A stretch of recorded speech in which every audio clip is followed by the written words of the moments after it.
In much of the Old World, the names of many places cannot easily be interpreted or understood. They do not convey any apparent meaning in the modern language of the area. This is due to a general set of processes through which place names evolve over time, until their obvious meaning is lost. In contrast, in the New World, many place names' origins are known. Although the origin of many place names is now forgotten, it is often possible to establish likely meanings through consideration of early forms of the name. Some general conclusions about the nature of place names, and the way in which place names change, can be made and are examined below. It is also possible to distinguish regional trends and differences in the naming of places, as is also discussed below. Types of place name. There are several clearly definable types of place name, the primary division being between the names of natural features and the names of human settlements. That the latter are places is obvious. The case is slightly more ambiguous for natural features, depending on how exactly place is defined, and what exactly the concept of a place is used for. If, as is probable, natural features were originally given names to distinguish nearby hills, streams etc. from each other, then these features can be thought of as places, in that they represent distinct geographic locations.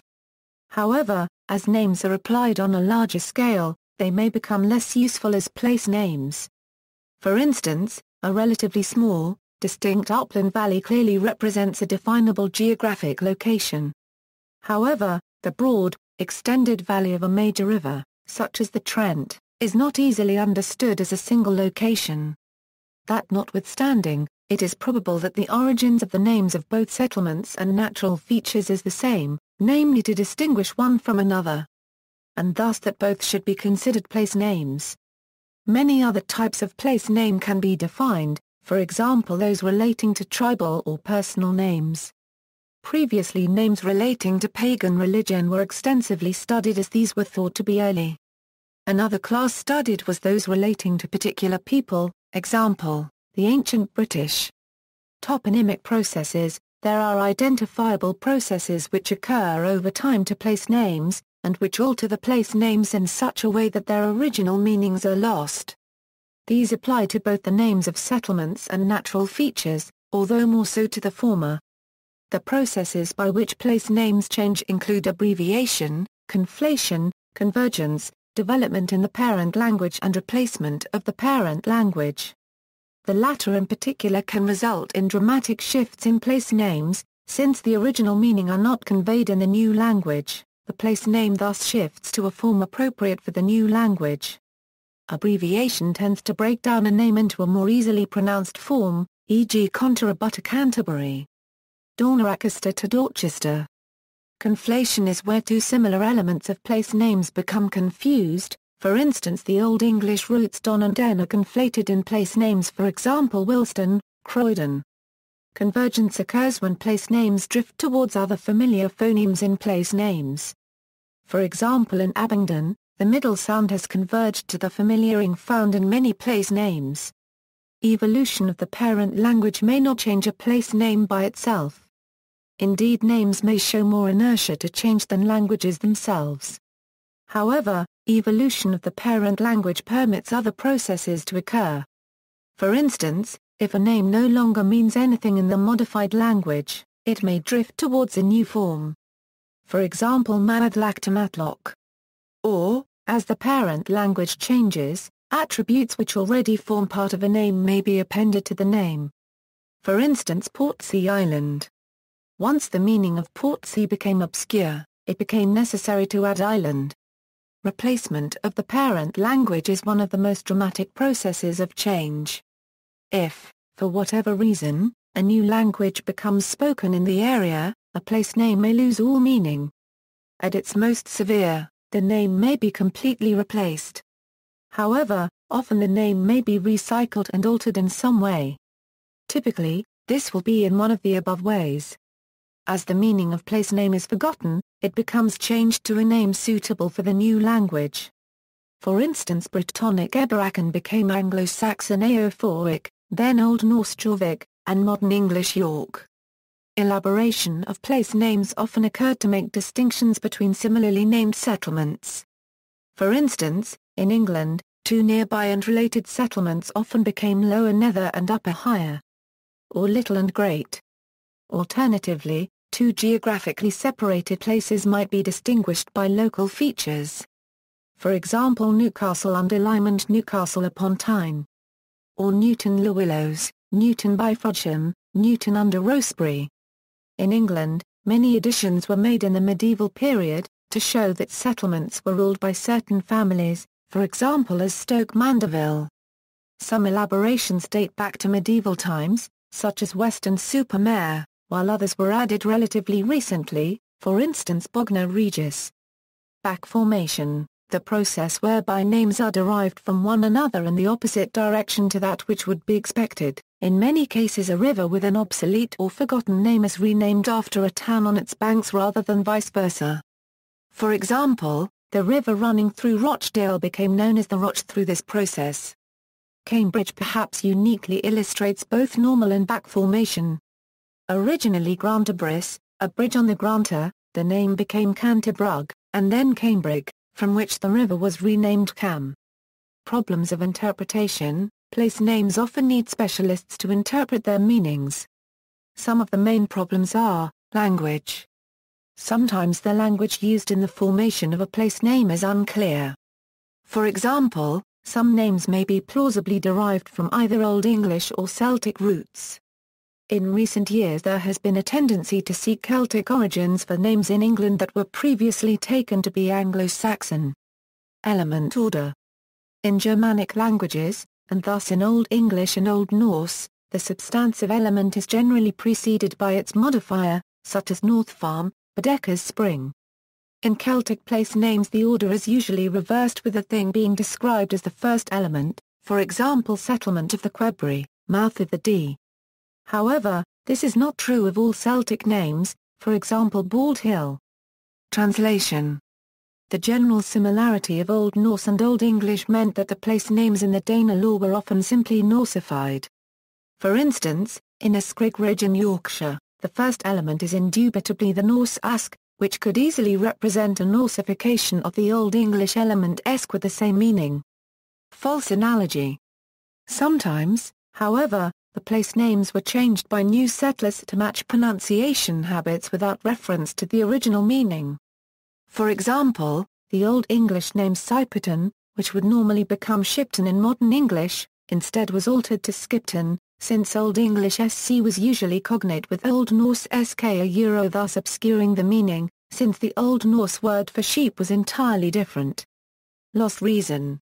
Interpreting some names can be difficult if the reason for the name is no longer evident.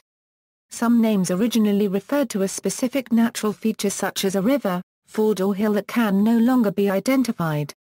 For example, Wychford means the ford of the Wicks, but the location of the ford is lost. Confusion between elements. Pairs of original elements can produce the same element in a modern place name. For example, the Old English elements den and dun are sometimes confused, as they can now lack obvious meanings. Croydon is in a valley and Willesden is on a hill. Multiple meanings. Some elements, such as witch and wick, can have many meanings. Generally Witchwyke indicates a farm or settlement. However, some of the sites are of Roman or early post-Roman origin, in which the witch represents Latin vicus. These vici seem to have been trading posts. On the coast, wick is often of Norse origin, meaning bay, or inlet. Names of landscape features. The names of natural or man-made features in the landscape tend to be older than those of settlements since the former are often more widely known. Names are given to water features, hills and valleys, islands and marshes, as well as woods and districts. Man-made landscape features that have been given names include roads and trackways as well as burial mounds, etc. Many topographic elements become incorporated into settlement names, together with plant, creature names or personal names.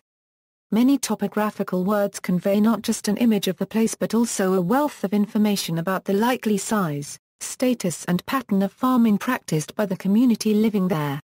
Water was of major importance to the early settlers of an area, both for subsistence and for religious reasons. Names were given to springs, streams, rivers and lakes as well as marshes, bays and seas. Eilert Ekwall carried out an early study of river names in England while Krah conducted a European-wide examination of river names which showed that there were common roots in the names over a wide area. There is still controversy over the language of these roots. Sometimes a generic word was adopted as a specific label. For example, the Celtic word for river was Afon, which is used in many cases as the name of rivers in England.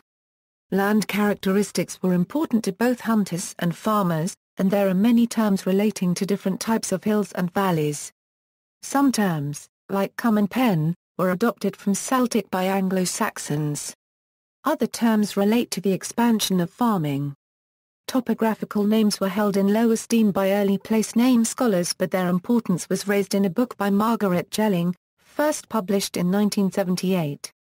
This discusses the many elements of topographical place names, with updates in 1988 and 1997. Names of settlements. Most pre-modern settlement names contain a generic element describing the place's function or a prominent natural feature, or both.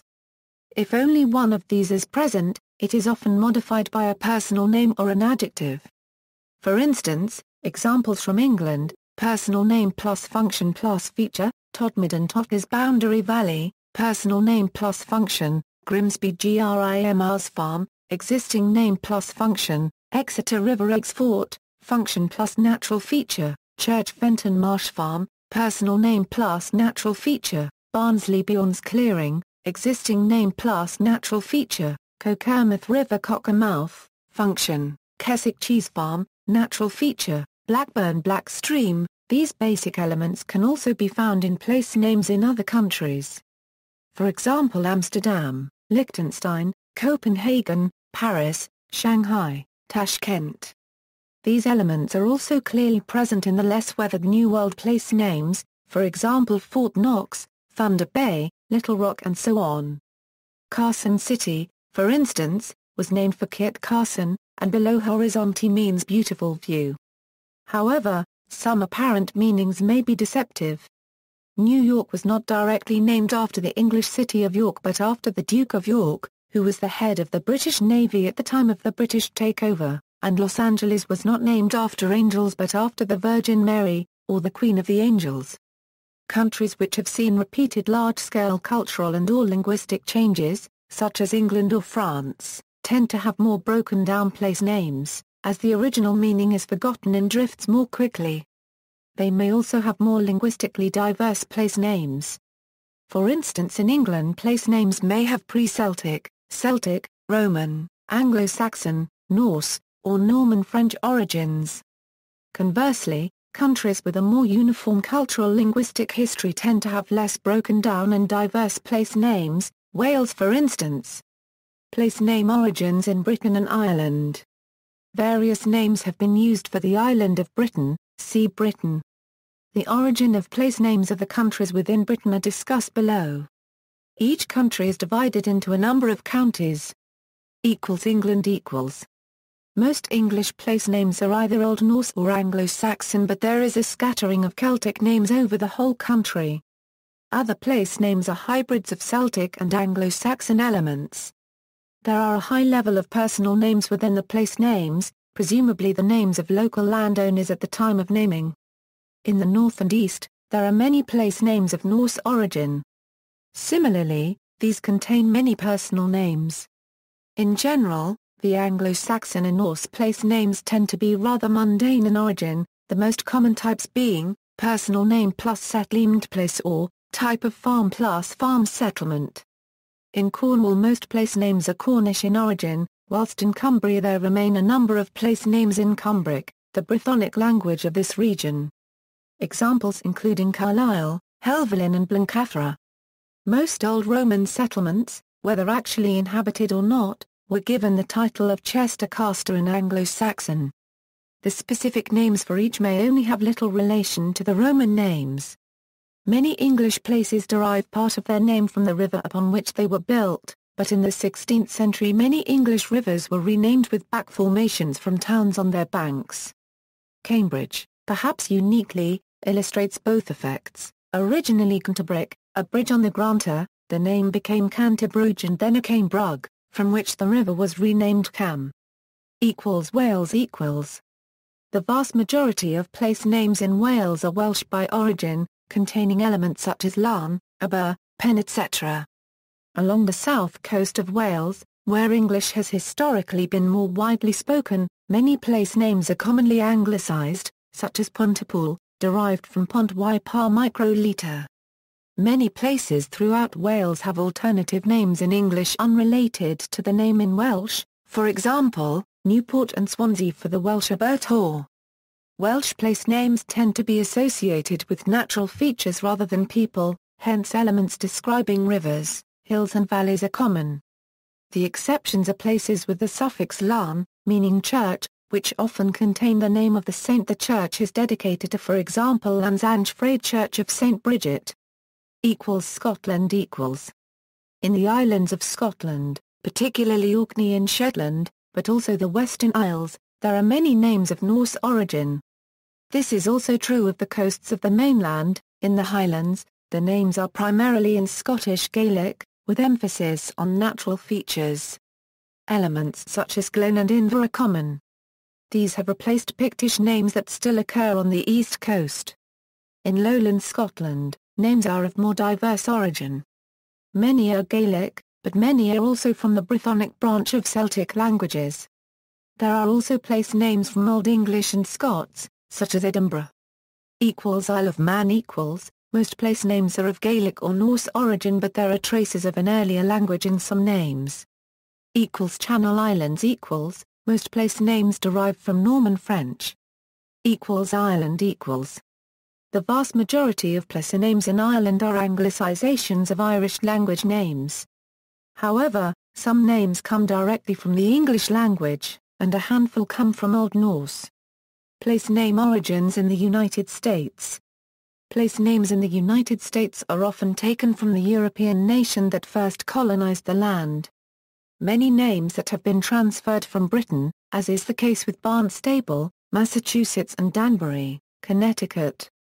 Many others are of French origin, such as Detroit, Michigan, which was established along the banks of the river they called Le Dar copyright Troit du Lac Permil Ria copyright, meaning the Strait of Lake Erie. Many in the former New Netherland colony are of Dutch origin, such as Harlem, Brooklyn and Rhode Island. Many place names are taken from the languages of native peoples. Specific names and general words or phrases are used, sometimes translated and sometimes not. A great many names that appear to be Native American in origin were created by non-natives with at best a rudimentary grasp of native languages. Pasadena, California's early Anglo residents, looking for a pleasant-sounding name for the town, the Ojibwa word Pazardana, which means of the valley.